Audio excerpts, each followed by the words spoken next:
if you think you're in the business of bookkeeping and people are paying you for bookkeeping, you're a commodity.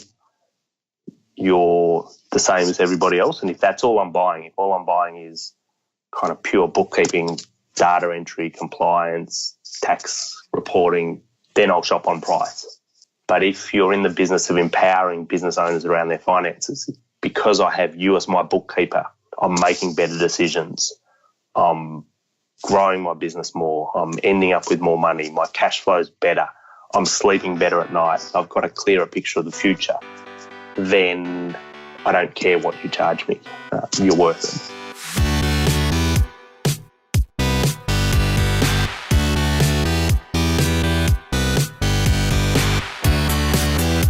You're listening to The Successful Bookkeeper with your host, Michael Palmer. Listen each week as inspiring guests share their secrets of success to help you increase your confidence, work smarter, and build a business you love. This episode of The Successful Bookkeeper is brought to you by PureBookkeeping.com, the proven system to grow your bookkeeping business.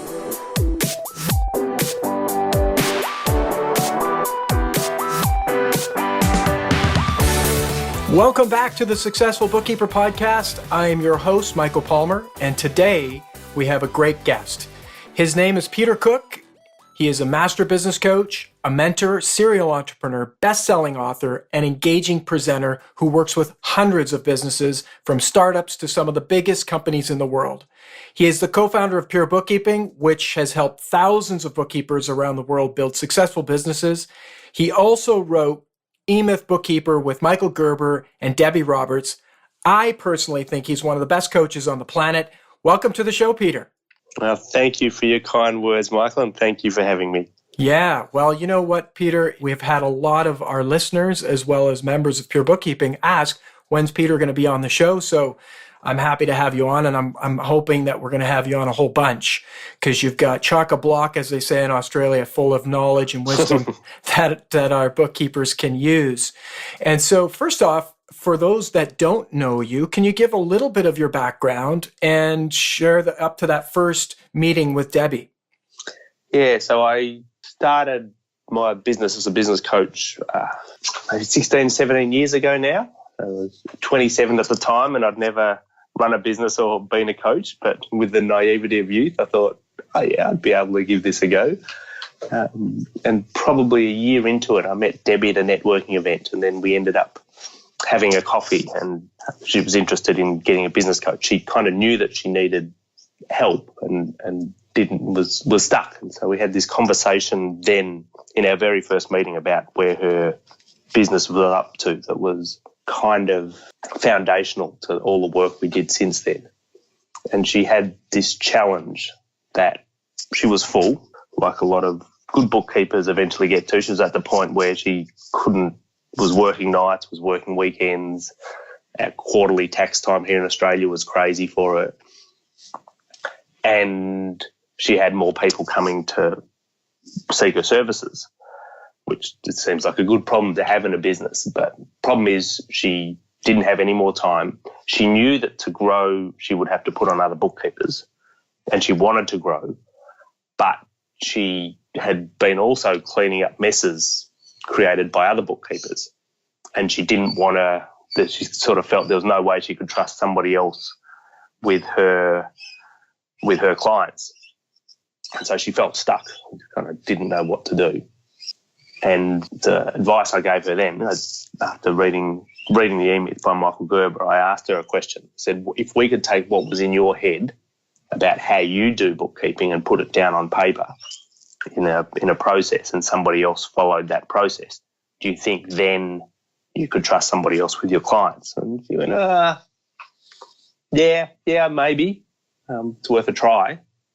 And so essentially that was the work that we did together from then on, was that process of creating the systems in her business to allow other bookkeepers to come in and provide the same level of service that she was.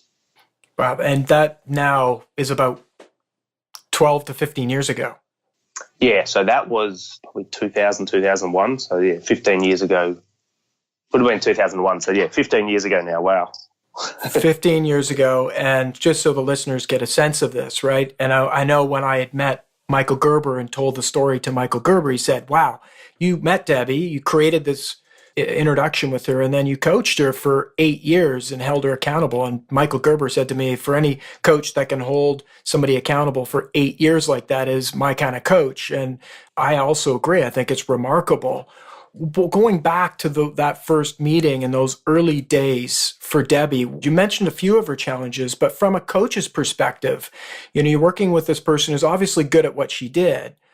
What did you see that was the blind spot or barriers that were difficult for her? Yeah, great question. She knew a lot about bookkeeping and had been a bookkeeper for 30 years, was a great technician. It probably wasn't 30 years back then, but had been bookkeeping for a long time, but didn't really know much about business. Had never had any training in marketing, had never had any training in HR, in management or in business. So there was kind of a block around the actual mechanics of business and then the mindset side of things as well. So there was confidence to go out and get work and charge what she was worth and have conversations about money. So I think it's both sides of things, the technical, mechanical, just not having those business skills, and mindset stuff as well. And what do you think enabled her to get over? Because I would assert that those are some of the traditional or classic challenges that our listeners would have, is that they are typically coming from walks of life that are not necessarily, haven't run big businesses before, they haven't gone to business school, so it's common. So how did she get over that? Like part of it was what Gerb was talking about, was just sticking at it. So it was persistent. She's very open to learn. She's a great client for a coach. I would tell her to do something, and even if it was uncomfortable, she would go and do it. So she was willing to step out of her comfort zone. For example, have conversations with her clients about putting up her prices or about replacing herself, putting on another bookkeeper. And over that time, she's actually become really great at sales. She's great at managing her team. She's nailed recruiting. So she's kind of learnt all these skills. I think that, the main thing is being open to learning. So she said, yep, I don't know this thing. Teach me how to run a sales meeting. Teach me how to do an accountant presentation. Very open to learn, I guess, the mechanical side of it, but open to getting outside her comfort zone, I'd say, is how she's kind of grown and formed her mindset. So things that were scary, she would do them even though they were scary, and then she would get comfortable and get more confident as a result.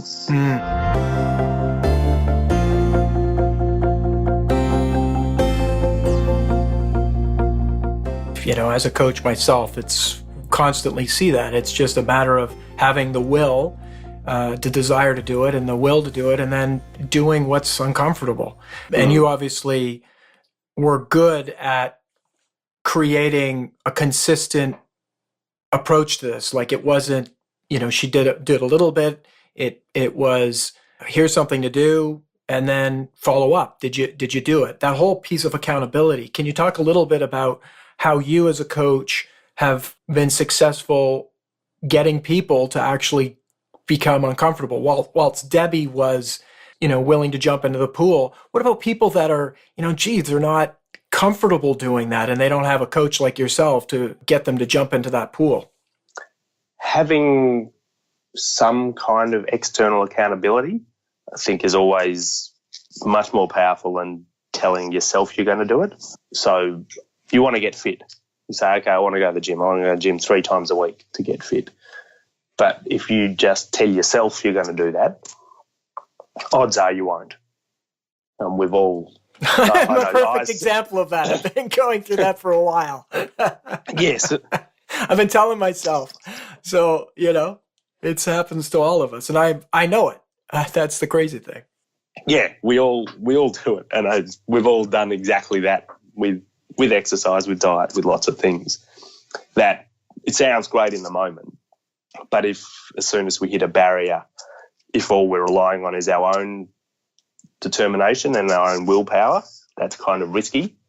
So one of the things is, even if it's not a coach, is have somebody outside yourself that you're accountable to. Have a buddy, have a mastermind group, have some kind of external accountability where you're saying to somebody, this is what I'm going to do, and then going and doing it.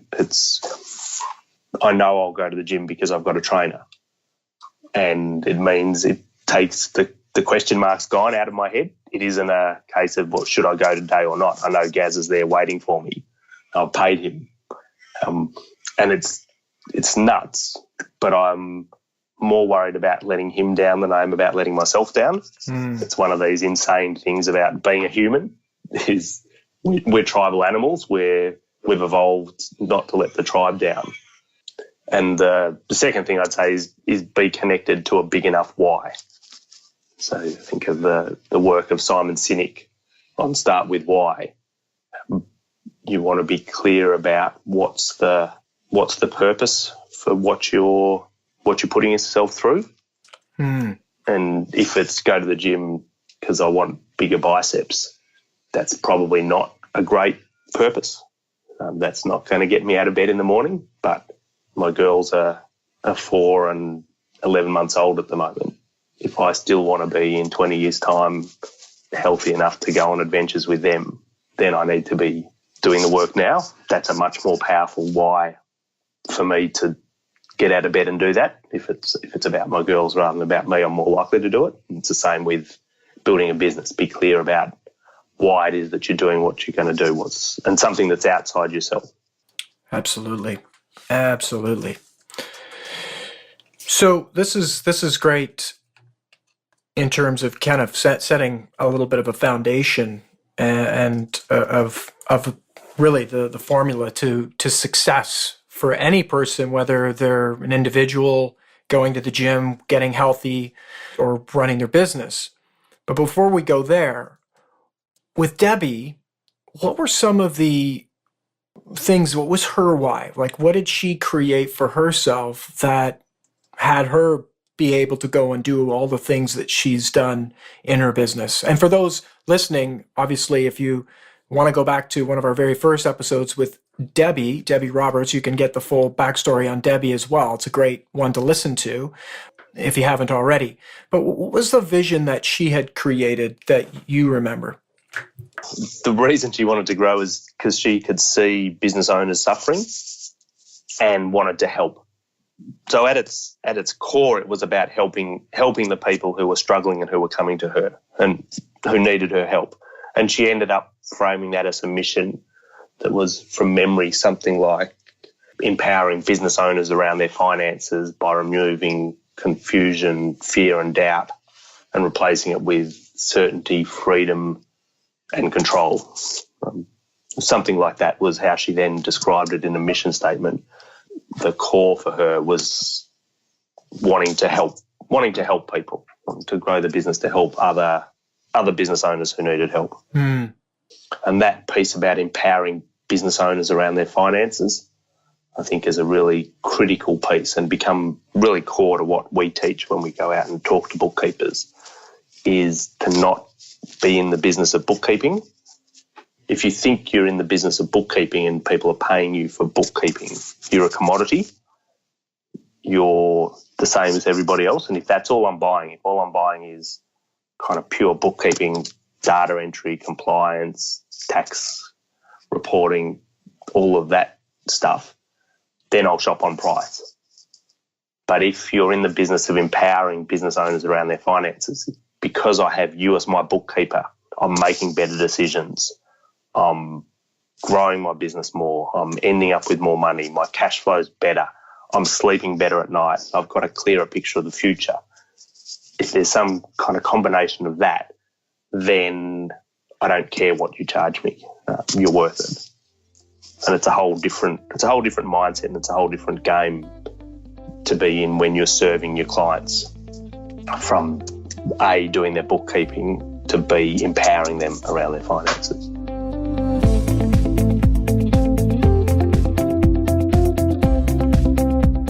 Yeah, very, very clear around why Debbie was so successful with a coach like yourself, helping her get really clear on that. I mean, that became extremely valuable to the people that she was working with. It was there, but perhaps it wasn't on the forefront of what she was doing. So with that vision, going forward, I know the backstory because I wrote the book, The Successful Bookkeeper, on you and Debbie. But for the readers, like, what were, or the listeners today, what were some of the pitfalls, the walls that she hit along the way? One of the things we didn't realize just how long it would take to document a set of systems for a bookkeeping business. That was something that initially we thought was going to be not an easy job, but we didn't realize to get it to a proper standard how much was involved in that. That was one of the challenges. So a lot of Deb's time, for probably 20% of her time for that whole period, she was creating procedures and systems for her business. And that's how come she ended up having a set of systems and procedures just in her business that was better than anything else around at the time in the industry. There was we also had some issues, some pitfalls, how the business was structured. Eventually, one of the things that we got to was making sure that initially all her team was subcontracted and they only got paid for the time that they did. We were at a point where Deb was growing quickly and we put on bookkeepers anticipating work coming, and so employed bookkeepers full-time before we had the work for them. We're also paying for a lot of admin stuff, so we had somebody full-time who was doing all the scheduling. We had probably 8 bookkeepers at that time, and there was somebody who was just scheduling all of their time and chasing all the money. And we ended up going from Deb being obviously very profitable on her own to actually going backwards for a period. And there was a point where Debbie had to take money off her mortgage and put it into the business to pay a tax return, or she would have been bankrupt. And so there was a really kind of moment of truth when we're like, we've really kind of really stuffed up the structure of this, and asked the question, is it actually possible to build a profitable bookkeeping business? Can it be done, or should we just go back to Debbie on her own? She could have comfortably turned over $100,000 just on her own with clients that she worked with. So there was that turning point, and what she did. Do you want the solution to what she did with that, or absolutely still on the pitfalls? Okay. Well, no, I think this is fantastic. Yeah. So when that point, we did a couple of things differently. We said we put a lot more responsibility back onto the bookkeepers for managing the clients that they worked with. All of the bookkeepers scheduled their own clients. We didn't have somebody doing that. We got all the clients on direct debit agreements, so they paid automatically, so we didn't have to chase money anymore. So essentially just those two things, we kind of eliminated the need for one full-time person. The admin person, so that was the 2IC at the time, we wanted Bernie, we wanted him, so he was doing all that admin stuff, we wanted him to be working 50% of his time to be chargeable, so that in essence he paid for himself.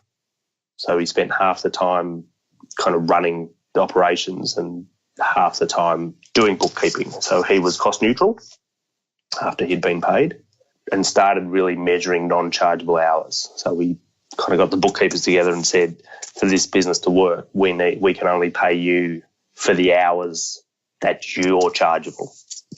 And if it takes you 6 hours to do a 4-hour job, then we can only pay you 4 hours if we can only charge the client 4 hours. And then set up all our agreements like that and our contracting agreements. And all the HR systems that are in the Pure Bookkeeping System now reflect that.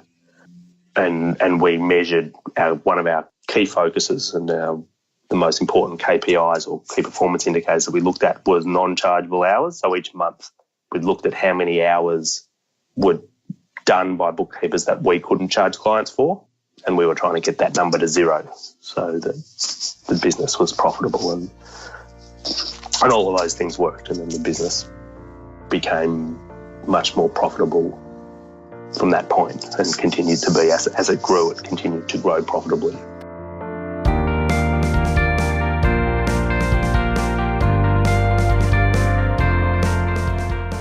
Yeah, I think it's really is the demonstration of continuous improvement. You had this philosophy of, or question really, can we build this business, a bookkeeping business, which is profitable and makes good money? And for a while, it didn't look like it was going to go that way, but it's just continued and try new things and build systems and change those systems. And it's like trying to open the safe. Eventually, if you keep at it long enough, you're going to figure out the combination and open it all up. But there's a lot of the times it's like, frustration, not happening. And Deb had a few of those. Yeah, definitely. One of the key things that we hear about is this challenge with hiring bookkeepers and even some of the licensees that we work with, the Pure Bookkeeping licensees. It's, do we hire staff? Do we hire contractors? In your mind, what is the sweet spot for a bookkeeping firm? I'm not sure what HR laws are in Canada, but in Australia, it's still kind of a bit murky. But up until somebody's 3 or 4 days a week, they can still be a subcontractor. And that's definitely our preference for starting people. Whether it's a contractor or a casual employee, our main criteria is that we want somebody to be at least available for 2 or 3 days a week. If somebody's got a spare day, it's not worth putting them on. We want them to at least have enough time to be worth training them and to be clear that they're getting paid for the time that they're doing their bookkeeping. And the most important thing we've found with hiring bookkeepers, that's another one of the breakdowns along the way, is with Debbie's business, was hiring bookkeepers who weren't as good as their resume said they were, if that makes sense. So we had bookkeepers, and especially when she was overworked and exhausted and had too many clients and just really needed help. She was kind of desperate to put somebody on, and so somebody applied for the role. They had a good looking resume. They came across well in an interview, which Debbie says her interviews then were more like a friendly chat than a proper interview process. She would hire them, and some of these people just didn't turn out. It turned out their bookkeeping skills weren't up to it, and that's a really awkward position, because then you have to go to the client and say, this bookkeeper, and it was difficult for Debbie especially to hand over her clients to a new bookkeeper, to say to the clients, look, it's not going to be me anymore. And they loved her and said, no, but it's going to be fine. This person's going to be great. I'll be supervising, et cetera, et cetera, et cetera. And then 3 months later, they have to go back to them and go, sorry, that didn't really work out. But the next one will be great. Very, very painful. And the thing that Debbie created that really broke the back of recruiting in her business and made it work ever since was creating a skills test in the software system that she used. She created a dummy account and this 90-minute bookkeeping test where somebody would come in and they would actually sit down for 90 minutes and do bookkeeping, and there were invoices to enter and receipts and bank statements to reconcile and a whole bunch of traps, missing information and things that a good bookkeeper would pick up and an average one perhaps wouldn't. And they would get a score out of 100 on this test, and anybody who got less than 80 didn't proceed, didn't get an interview. And there was lots of people who Debbie thought she was going to employ who then failed the skills test. Every time that happened, she kind of breathed a sigh of relief because she felt like she dodged a bullet. There was somebody she thought that she was possibly going to hire, but luckily didn't because they weren't up to it.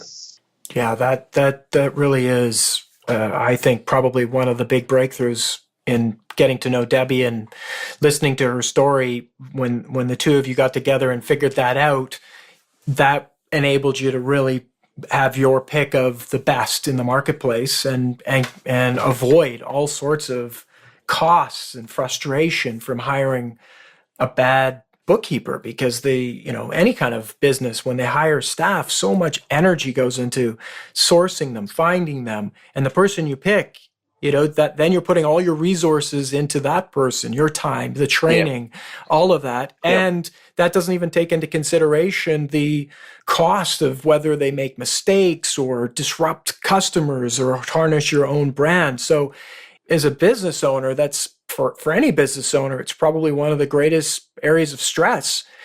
And you two figured that out. And I know Debbie gives you a lot of credit for actually figuring that piece out. What was it that how did you approach it? I'm very suspicious of interviewing.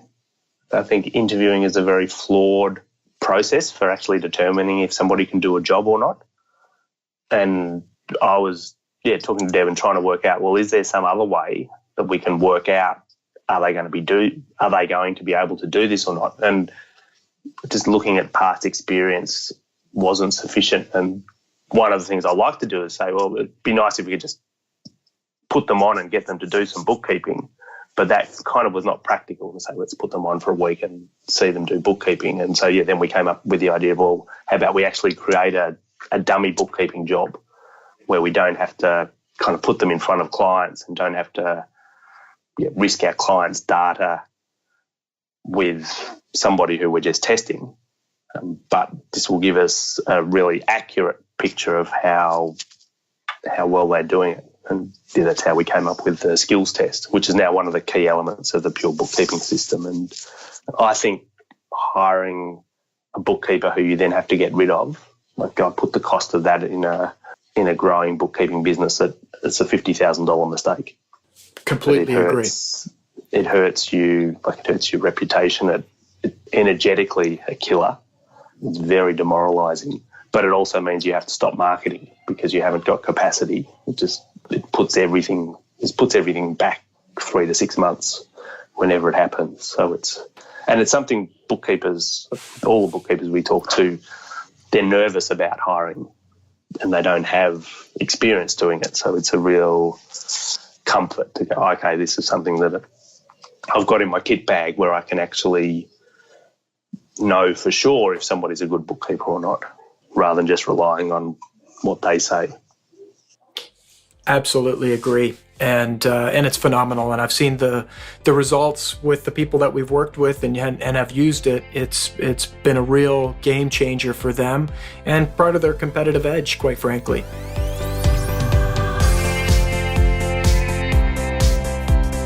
So I know you've got limited time and we're near up on our time, and we're going to have you back, Peter, for sure. I've got a million things that I want to ask you, and other listeners have asked to get more information about selling, negotiating, implementation. I mean, you've got some real expertise around this. But for today, what can we leave the listeners with for your best advice for someone who's listening that really does want to build a successful bookkeeping business? What would you recommend they do? First thing, it comes back to what I said earlier about getting clear about your why. So creating a clear vision for what you want in your life and how your bookkeeping business is part of that. So what is your burning desire for that? Second is somehow believe that that's possible. That's one of the barriers that holds people back. So one of the best things to do is find a tribe who's on the same journey where you can see people who are kind of further along than you are, and that'll tell yourself, oh, yeah, that is possible. So groups like the Australian Bookkeeping Network here in Australia or the Institute of Professional Bookkeepers where you are in Canada are great resources for finding a community that's on the same path. Commitment is another key element. It's one of the questions that we ask people in all our seminars is out of 10, how committed are you to your business? And people make the mistake of thinking commitment means putting in long hours. People say, well, I can't be that committed because I'm a mum and I've got kids, and obviously my kids are my first commitment. And it's not about that at all. You can be 100% committed to your business and do it 30 hours a week. But the question is, are you going to do what it takes? And are you going to be willing to take yourself out of your own comfort zone if that's what's necessary? So I think third thing is getting clear about what's your level of commitment to your business. Are you serious about it, or is this a hobby or a pastime or something that doesn't have that level of commitment?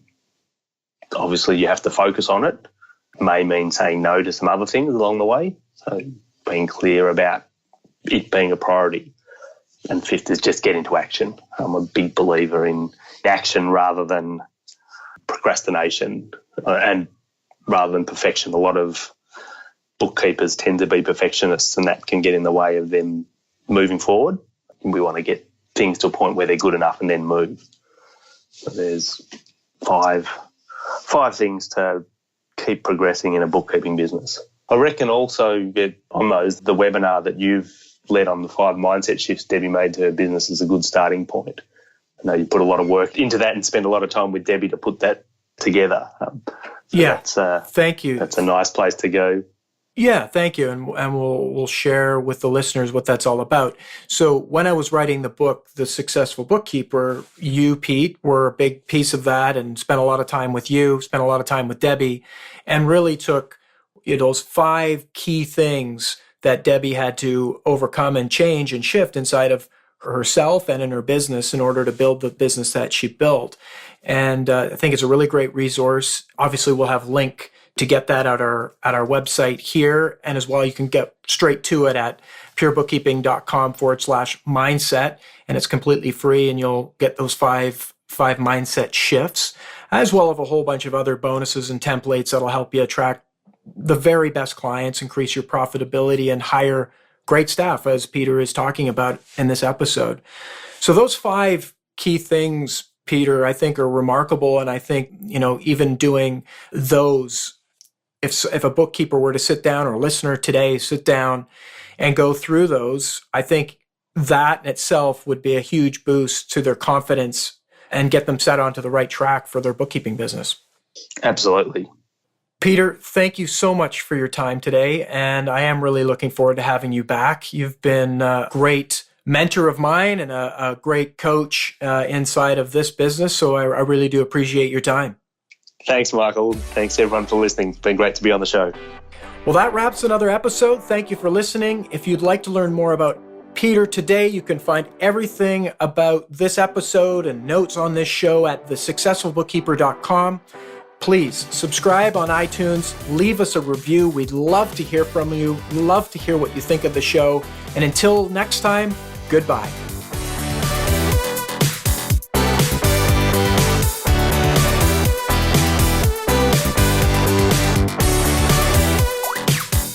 You've been listening to The Successful Bookkeeper with Michael Palmer. For more information and to download the resources mentioned in this episode, please visit us at thesuccessfulbookkeeper.com. Thank you for listening.